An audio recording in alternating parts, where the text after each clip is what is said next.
So thinking about the challenges for engaging the public or engaging volunteer communities, I think, well, let me step back a little bit and talk about my work. I've been a researcher, I've been studying, my focus has been on crowd workers themselves and the crowdsourcing communities at different levels, but to look at how they work together to help process information in different ways.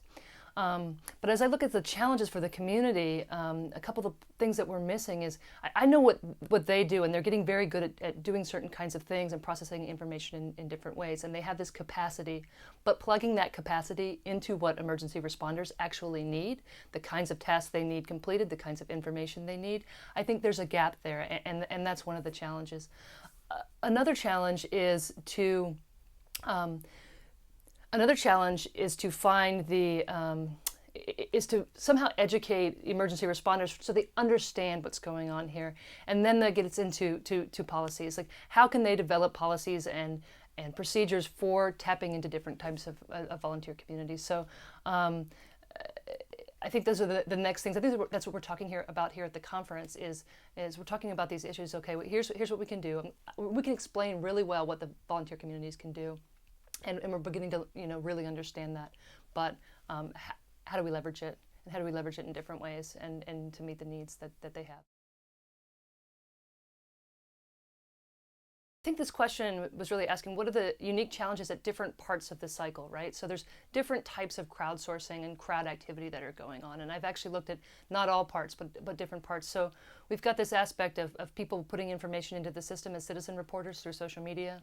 And we've got at the next level, we've got people on social media who are helping to amplify certain kinds of information, and we can find certain signals within that noise, all that extra activity. And then we get up to levels where digital volunteers are coming together, they're meeting, they're self-organizing to meet their own needs, they're coordinating response in their own communities.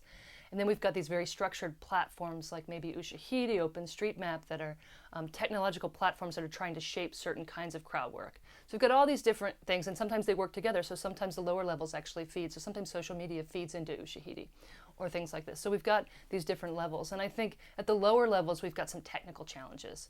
How do we create algorithms that can pull information from this activity? How can we identify things automatically? And then at the higher levels, when we start getting the crowd involved, and the crowd involved actively as volunteers as opposed to passively or ambiently as just information providers, then we get these policy issues. Then we get, let's understand what they're doing. How do we shape that activity? How do we get them to do what we want? So it's not just, we've got crowdsourcing, this is what we're going to do. These are trusted volunteers, we're going to use them. I mean, there's all sorts of different aspects there. And it really depends on what place in that sort of ecosystem. If you think about it, maybe a layered filtration system where it's, it continues to get all this information at the bottom, and you're continuing up to where you've got some really good, concise resources. And in each layer of that filtration system, there's different kinds of questions relating to technology and policy.